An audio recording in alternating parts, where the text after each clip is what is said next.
Hey everyone, how are you doing? Hope you're doing well. Hope you're all staying safe and you're not too bored at home. I'm hoping this video might give you a little bit of inspiration about things that you can do if you're stuck at home. And obviously, in true Jenny Lind style, I wanted to do a little bit of a cooking activity. And this should be really easy and it's not something that we've done before. So we are going to be making s'mores toast version.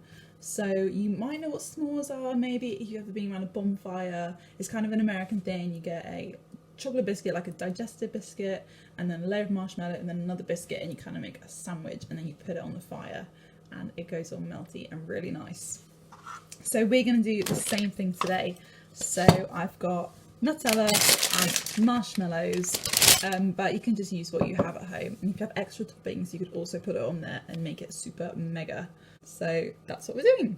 In this video, we are going to be using an oven to grill the s'more at the end.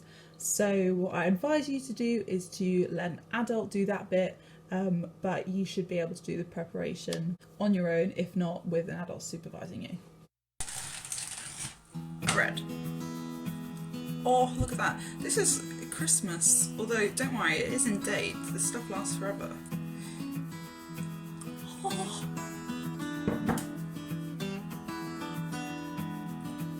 The chocolatier, the better.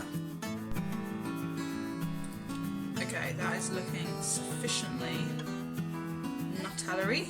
Don't have to use Nutella, you can use like chocolate spread or something. Oh, you know what is fun? I also have this unicorn spread. Oh my gosh, it smells so sweet. So you could use this if you want to make a raspberry version. Just experiment, that could be really fun. Have like a s'more station going on. Now for the marshmallows. I'm kind of just going to pop them on. Maybe in a pattern, like pink, white. Like that, a little white one in the middle maybe? Just a bit like a dice or something. Okay, so turning on the grill. I'm just going to leave it in until it gets brown enough that that's how you like your toast, slash I'm going to leave it in until the marshmallows get melty enough. Okay, I'm taking marshmallows out because they're getting a little brown on the top. Woohoo! So here is our s'mores toast. I'm going to just smush. Oh my gosh, this is amazing.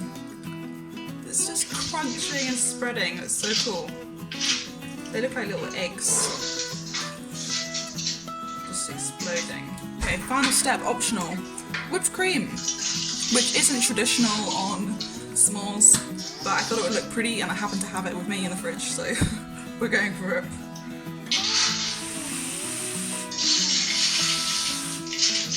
You could also add sprinkles. So here we are with our s'mores toast. The cream's gone a bit flat and melty because the toast is obviously hot.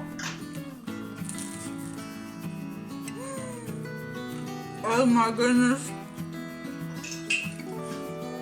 Wow. So I hope you had fun, I hope you enjoyed it, I hope you're inspired to make your own. If you do, I'd love to hear about it when I see you again next. And now let's move on to our Bible study. Hey everyone, welcome to our first official Bible club on YouTube. This is really weird, we haven't done this before, but I'm so glad you're here to join us. Let's get into it. So as you guys know, this is a bit of a strange time in the world. Things are really different and some people love change and some people really hate it and really struggle with it. So I was having a little ponder about this and thinking, okay, well, what kind of Bible story could help us and give us some tips about how we can go forward with things being so strange and so weird? And the first person I thought of is Noah. Now Noah was given really weird instructions and when he followed them his life completely changed and he had to really adapt to something totally different. So we can learn some great things from him. So we're going to dive into the Bible and have a look. So I'm just going to read a few verses from Genesis that explain a little bit about what happened for Noah. As far as God was concerned, the earth became a sewer. There was violence everywhere. God took one look and saw how bad it was. Everyone corrupt and corrupting, life itself corrupt to the core. God said to Noah, "It's all over. It's the end of the human race. The violence is everywhere. I'm making a clean sweep." build yourself a ship from teak wood. And in verse 22, right at the end, it tells us how Noah reacted. So just for a second before I tell you, some of you might know the story already, but how do you think you would react in that scenario? Imagine right now, you hear the doorbell ring, you go downstairs, God's there, and he says, oh hey, I want you to build a really big boat. You're like, what? I could maybe make a paper boat, but I'm not the best craftsman. There are plenty of other people. You know, do you want me to call up some servicemen to help you make a boat? And he's like, no, I want you to make a boat and I want you to make it like this. How would you react? What would you be thinking? I would think God was crazy. So how do you think Noah reacted? 3 seconds, think about it. 3, 2, 1. Okay, I'll tell you the answer. Verse 22. Noah did everything just as God commanded him. So we don't even know how he felt about it. The Bible doesn't say, because that's not the important bit. The important bit is just that Noah decided to obey God and be like, okay, yeah, I'll do it, fine. He just totally went along with it and trusted that God knew what to do. And that's kind of like today for us. Things are really, really strange and we might have all different feelings about it, but that doesn't matter. It doesn't matter how we feel about it. The important thing is just that we're trusting God and we know that God is way bigger than this. He has a huge, greater understanding than we do. And we're willing to just accept that he's in control and go along with things. So let's do a little drawing activity. Okay, I've just been to run to get my piece of paper. And what I want you to do is I want you to draw Noah's Ark, okay? But instead of drawing Noah, I want you to draw you on the Ark.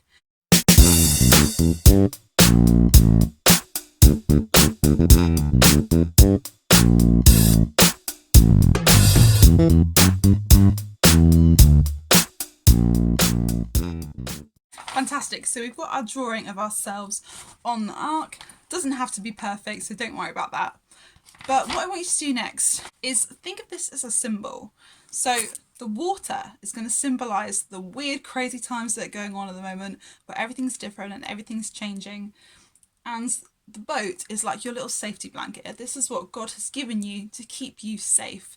And these are all the promises that you can rely on. You can rely on God's trust, you can rely on his faithfulness, you can rely on his love. And this is us in the middle. So we are separate from all the craziness going on. But the problem is, sometimes, even though we are secure in God's promises and God's love for us, sometimes in our head we can still get these worries and anxieties and stresses about things going on in the water. So what we're going to do is we are going to throw them overboard. All the things that you are worried about, you're just going to take them out of your head and throw them into the water, because we don't need those. They're going to stop us from trusting God. So have a little think for a second before you do this. Is there anything that you're particularly worried about? For example, I'm worried about not being able to do my schoolwork. I'm worried about not being able to see my friends. I'm worried about not being able to go out and go to the park. I'm worried about family members who might be a bit poorly. Whatever it is, we're going to draw it in a little crate and we're going to throw it out the boat. So there we go. This is me throwing out my main worry and stressful thing at the moment. And the final thing we're going to do is we're just going to say a little prayer. And as I pray, I'm going to draw a rainbow behind the ark. Because if you know the story about Noah's Ark, a rainbow is a sign of God's promise that he would never ever flood the world again. So we're going to draw a rainbow to remember all of God's other fantastic promises that we can apply to this situation. Father God, thank you that you love us and you understand these crazy times that we're in. Thank you that you know all of our feelings and you understand them and you really care about how we feel. I pray that you would help us to trust you at this moment, to trust that you are bigger than all of this and stronger than all of this, and that everything is going to be okay. So there you go. I hope you enjoyed and we will see you next week for another video. Bye!